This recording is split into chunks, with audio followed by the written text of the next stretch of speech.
Welcome back to Family Twist. It's Corey here. When I first heard Shirley Muñoz Newsom speak at the Untangling Our Roots Summit in 2024, I was floored. Her story, her presence, the way she shared her truth. It was really unforgettable. The moment her panel was over, I went straight up to introduce myself and said, "Please, you have to come on Family Twist to share your story." Shirley's book, The Little Dark One, a true story of switched at birth. It's courageous and really a story about resilience and healing. Now, here's a little behind-the-scenes truth. We actually recorded episodes with Shirley twice. The first time, the audio was such a mess, we thought it was lost forever. That's why we asked her back for a second conversation. But thanks to some incredible advances in podcast audio editing, we were able to rescue that first recording. It's not perfect, mind you. You'll hear some pops and buzzes, but the heart of Shirley's story really shines through, and we thought it was important to share it. Shirley, it is lovely to see you, and welcome to the show. Well, I thank you and Kendall for inviting me to be on your podcast today. I believe the day that we met in person, that was the first time that you were speaking in public. Is that correct? I was on Don Anderson's podcast, but yes, I had never, ever told my story in the 23 years since I found out with that many people. Well, you did a fantastic job. I'm sure it was nerve-wracking, but I mean, you were among friends, Yes. So, but yeah, I thought you did a really, really nice thing. It was that the summit was so amazing to be in a place where everybody understood. I didn't have to stop and explain myself. I live in Wyoming and there's no groups. There's nothing here. And 23 years ago when I found out, the internet was in its infancy. I did all my research through microfiche at the library. That takes me back. So your book is getting some really positive reviews and feedback. How does it feel to have your story out there in the world now? Wonderful. And I just won as a finalist for the National Indie Excellent Award. Very, very nice. So that was exciting. Have you heard from the different sides of your family since the book has come out about the book? Well, so my raising parents have passed away, and being older, raising sisters has passed away. And my birth father had passed away in 1995, so I never met him. Oh. And my birth mother passed away in 2016. One sister said to me, I had called her because I always felt like she was sitting on the fence. Like she wanted to be in the Morgan family, but then I was like a side thought. When I was writing my book, I noticed that she had not been on 48 Hours. And she was not on the Today Show. And she had not commented on that nasty National Enquirer article. And on the Rosie magazine, she said something really nice. And so I called her and I said, I'm so sorry because I have distanced myself from you. And then I explained, I just felt like you would call me and say, I'm going to be in Gillette and I have an hour for lunch. So I was apologizing and crying. And she said she had a repairman come into her house to fix her washer and she would call me back. So she called me back and she was kind of a little different, her tone of her voice. And, I kept saying I was sorry. And then she said to me, well, is your book going to hurt us? Because we had just healed. And I was devastated, and I went out and talked to my husband, and I said, I can't write this book. And I told him what she said. He goes, Cheryl, they weren't there for you, and you were hurting. And most of them caused you the pain. and suffering, because I didn't want to be in the media. I didn't want my life. I splashed all over. I felt so embarrassed and ashamed of myself that I couldn't. And they just kept telling everybody my phone number. And, finally my attorney took the calls. But it was hard. I didn't want anybody to know. And I live in a small town. And so I thought, I'll just put my sunglasses on and no one will know who I am. And I just always, from childhood, from when I was little, I learned that you're not supposed to talk about your feelings. And you're supposed to smile and say, hi, how are you? And so that's what I did the whole time. No one knew. Even like when my friends read the book, she was like, why didn't you tell me all this was going on? And I said, I couldn't. So I just suppressed everything because that's what I learned how to do as a child. Push it down. Don't talk about it. Finally, the damn farming broke. I was able to go back and be like, I like that. Because my feelings weren't valid. And I didn't know what they were. I really, truly thought I didn't feel.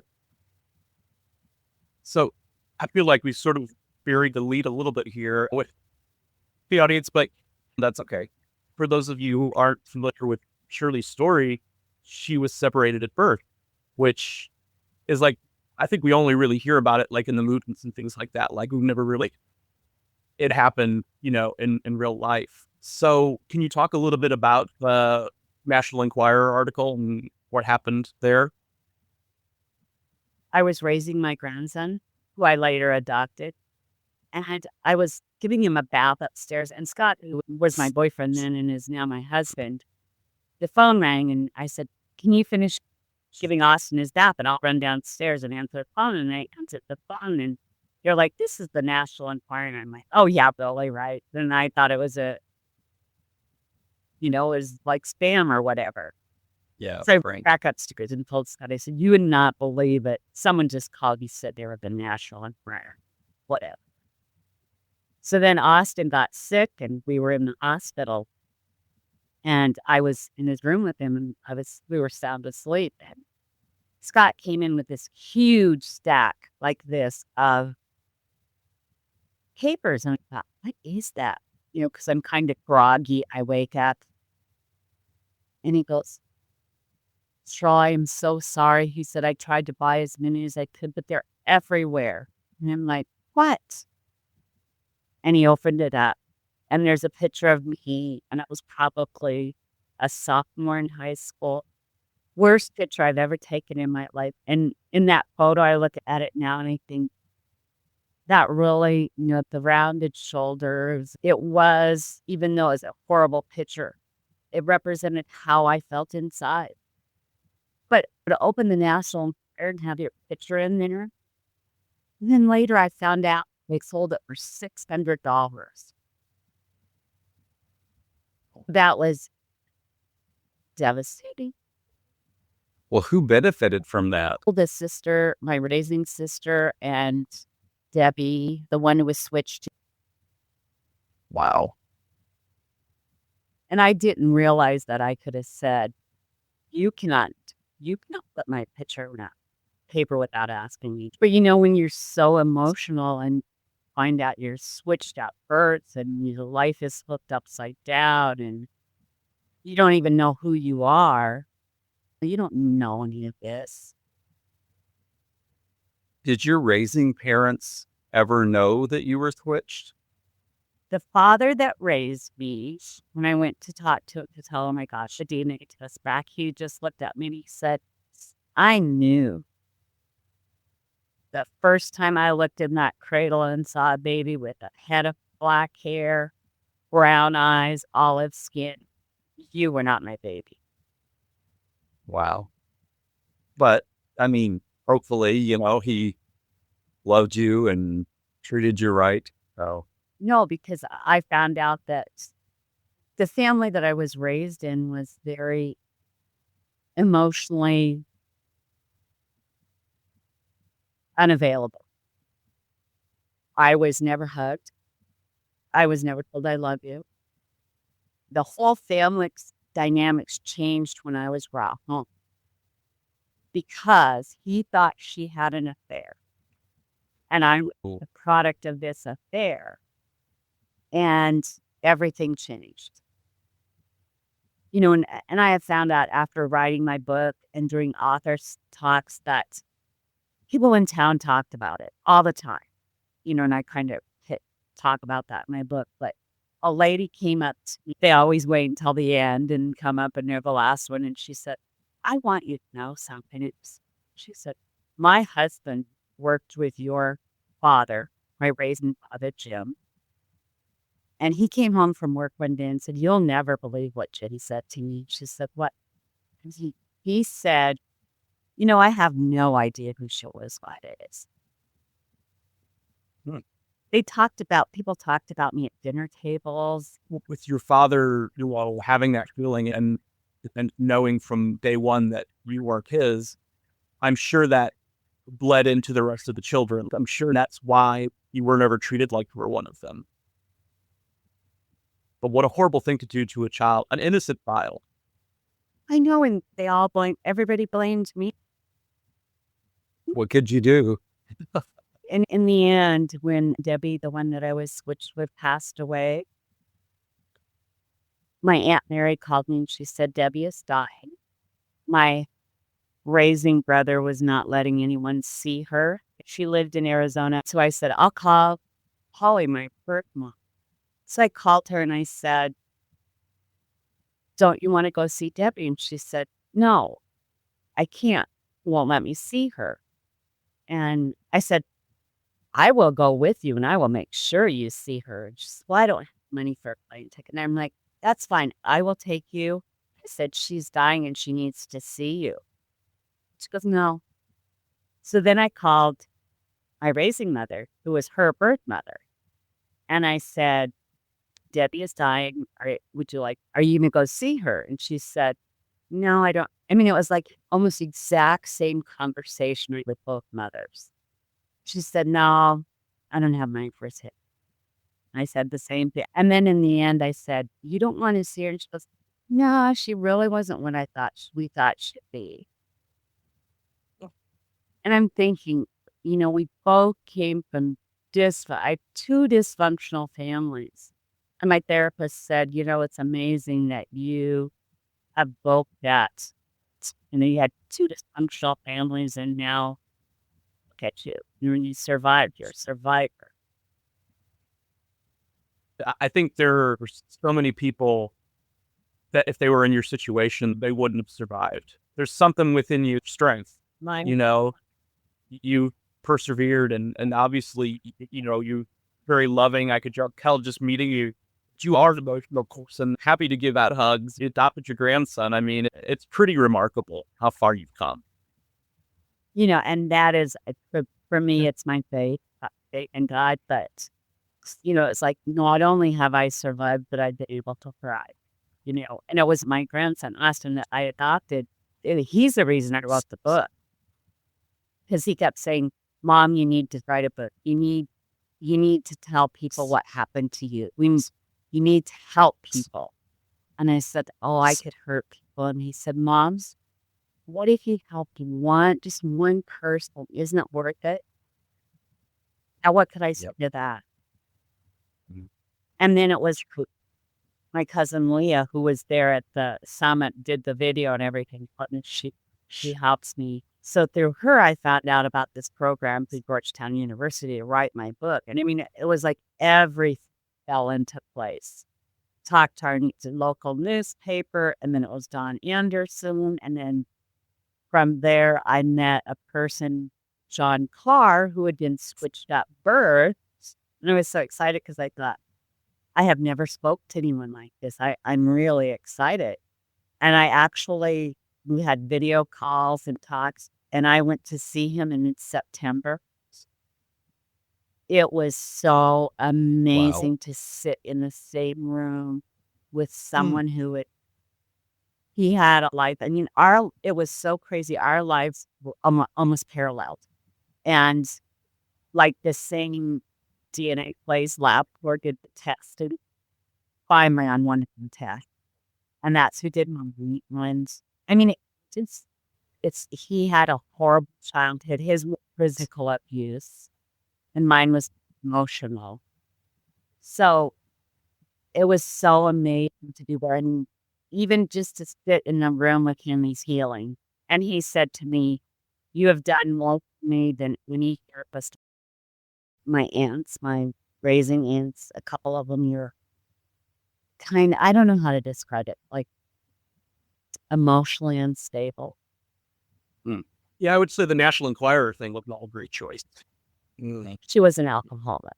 So, I mean, really, if no matter the situation, you probably would have had a very difficult childhood, even if you had switched. But the one nice thing that my raising mother said to me, he said, Cheryl, no matter what family you were in, you would have survived. Yeah. So she made me how strong I remember she you was. speaking about your Aunt Mary. It sounds like you two were pretty close. How did your relationship Oh, develop? yes. We had made arrangements. I found out about Debbie and I got to her there one phone call. And then I got more information. And my birth mother actually lived 2.5 hours away from me when I was born. So I called my Aunt Mary, and I had a half sister living there and a half brother. So we made arrangements that I was going to come visit for the day. And the first person I met was Aunt Mary. She called me and said, "Well, you'll go by my store first." She had a pharmacy, and it was in a grocery store. So I walked in the grocery store, and I'm looking for the pharmacy in the corners. And all of a sudden, I see this short little Mexican woman walking really fast towards me. And she looked at me and she said, "You look just like your mother." That was the first time in 43 years I've ever been told I looked like someone. It was like, wow. Yep. And you know how you have this instant connection? I had that with my Aunt Mary. It was like instantly. She was so welcoming and inviting, and she taught me how to cook Mexican. She invited me to family functions. We had a Baez, which was my grandmother's name, family reunion in 2019. And she went, and her daughter, Kim, who I talk about in my book, went, and I'm so close. It's crazy, like so close to my raising and bio. My cousins, they're just like the raising cousins are like, "Well, it doesn't matter. You're still our cousins." And the bio ones are just little like, I have another bio cousin that lives a couple hours away from me, and I go and spend a lot of time with him and his wife. We're really close.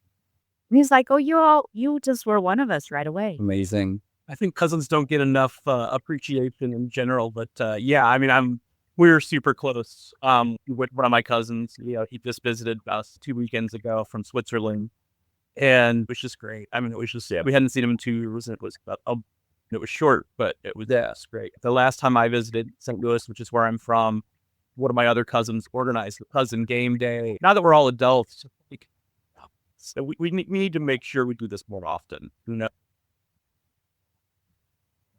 And then cousins don't feel like they're hurting anyone or I mean, it's nothing. Your cousins are Yep. your first friends. So you think about it when you were little. Who did you play with Right, yep. first? Your cousins. So I am so blessed to have raising and bio cousins. I couldn't even count the cousins I have. Yeah. So they are a blessing. That's good. It sounds like between Aunt Mary and your cousins that was probably a big part of the healing journey. Yes. But the most healing and cathartic for me was writing my book. I wrote probably 100,000 words, and I could only have 40 in my book. But some of those chapters that I wrote, I needed to write those to heal. I know that.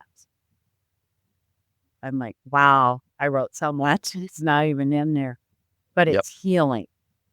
Yes. My book, there will be chapters about one of my sisters that never see the light of day, but that will be therapeutic for me. Yeah. Yes, and even just like in therapy, I wrote letters to my raising mother and father and my bio mother. And the hardest one and the one that I was filled with so much anger was Fubu raising father. Because if he had those doubts, then why didn't he do something? And then I had my older siblings would come home from science class and they would say, my science teacher says there's no way Cheryl can be our sister because you two have blue eyes. Wow. Next sibling the next year would come home and say the same thing. Why didn't they do something? I mean, he told people that he did because it was his. And, I think my raising mother knew. I know she had to know in her heart. But her, and I think this would have been common for a lot of women in the 60s, if you don't say it, it didn't happen. We don't talk about it. Then made this undercurrent in the house that was always present of me not belonging. It wasn't spoke about, but my grandmother and my raising mother made me read it. She called me the N in the woodpile. Wow. And Hubble made me read that. And I mean, I can picture the piece of paper. I know where my mother was sitting. I know she was opening the mail. This letter was on that yellow legal paper, and she had her finger right on it and made me read it. Wow. Things are changing in the sense that, like, there's not as much silence. I think people that are, raising children, they talk like, it's so important. Yes, and it's when I adopted my grandson, he always knew, and we went and visited. His mom lived in Colorado, and she lives here now, but she's always been in his life that he's always known. I thought when I came home from the seminar, I asked him if he'd like to come to the next one. I said, I think this would be really good for you. Even though he seems to be doing good, I don't know what's inside. Well, I think, having family is wonderful, of course, but having this community, the community that came together at Summit and once together at retreats and that, it's so important because right now, like, we're still experiencing some traumatic things going on in almost, family. Like, he's really only close to 2 of his 6 siblings right now, whereas that wasn't, the case at the very beginning. It started out as all sunshine, that's not life. So, like, having community and being able to speak with people like you and our other guests is so for sure. It is. I did a podcast with Lily Word, and she said, when you got up there and spoke, I was just nodding my head. She said, it helped me hear you talk about something that I didn't even think about. And she said, I just wanted you to talk more and more so I could listen to your story. Wow. Yeah, that would be great for your grandson to attend the next summit. And, like, we're going to try to get Kendall's sister to go. I think she would be really, helpful and healing for her. It's just, there's nothing like it. There's just, yeah. Then you come home and you just feel this big disconnect. Or I did, because we don't really talk about it. And, you're so happy and so excited, and it's like, wow. Yeah. But no, the great thing for us has been being able to, connect on a deeper level with people that are there. I have as many conversations I could possibly put into a day and handed out our cards, including, please come on the show, all your story. Everyone's story is so important. And it's all our stories are different, but the thread runs through each of our stories and connects us like a family. But I enjoyed the most because I was raised in a white family. And when you find out you're Hispanic, I just felt like all the Mexican heritage and traditions had been just ripped away from me. And I know there's no way I can get it up. But learn everything, right? The crazy thing is I cannot speak Spanish. But I can sing Jesus Loves Me in Spanish. And I didn't know that until I heard someone sing it. And I'm like, I can sing that. So you don't know like for when you're in your mother's womb, and all these sounds are familiar and the voices. And then all of a sudden you're in this family that isn't yours. Wow. Well, will you do us a favor for the next summit? Will you make us some of Aunt Mary's homemade tortillas? Can't get them perfectly in a circle. And I'm Sweet. so sad. And my husband and my son say, Mom, it doesn't matter. They're so good. And I said, but they don't look like my Aunt Mary. Roll them out like that, and they're perfectly round. And I'm like, why can't I do that? And I was at my cousin's house, and Nick always says to me, well, you know what would help you? And I'm like, what? And he goes, practice, practice, practice. And I just went, so when I'm there, he goes, we making tortillas? Hey, it's just your version. Right. Wow. But thank you so much for your book and sharing your story with us. It's looking forward to this conversation for a long time. Yeah. Can't wait to see you again in person. We'll meet you in person at Eastside. I'm just honored. It's just exciting to be in the community. Mm-hmm. Yeah. I agree. I often say that I never knew how much I needed this. I never dreamt. I've never been private.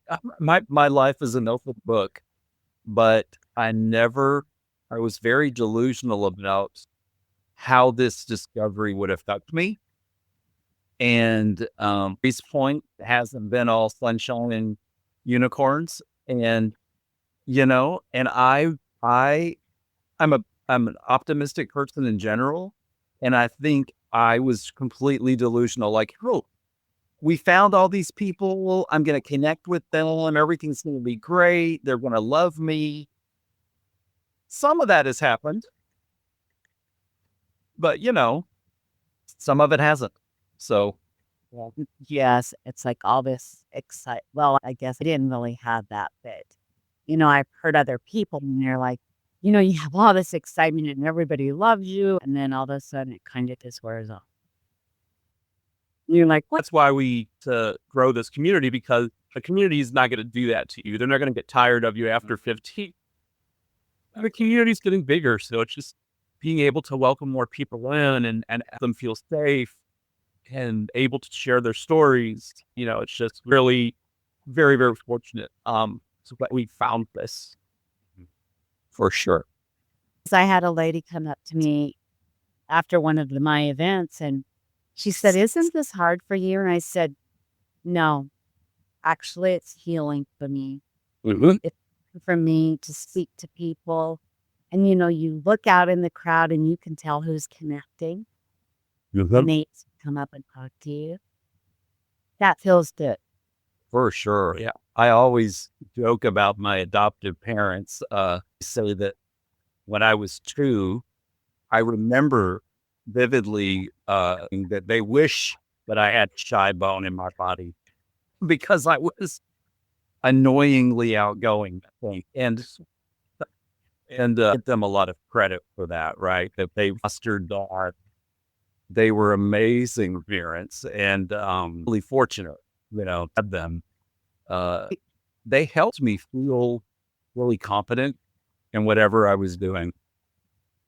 So many people who did not have that experience, actually in adoptive family situations. And when glad that we can help people raise their voices and talk about their own stories. Absolutely. We appreciate you. Thank you so much again for coming on and share your journey with us. I appreciate it. It's been such a gift to spend this time with Shirley. You can hear in her voice not just the pain she's carried, but the strength, her faith, and the determination that have carried her through life. As you probably noticed, this episode's audio wasn't perfection.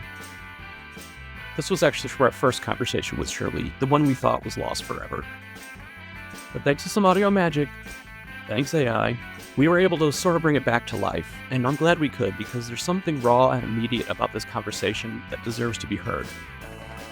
Shirley's book, The Little Dark One, a true story of switched at birth, is powerful on the page, but when she speaks, you feel it in your bones.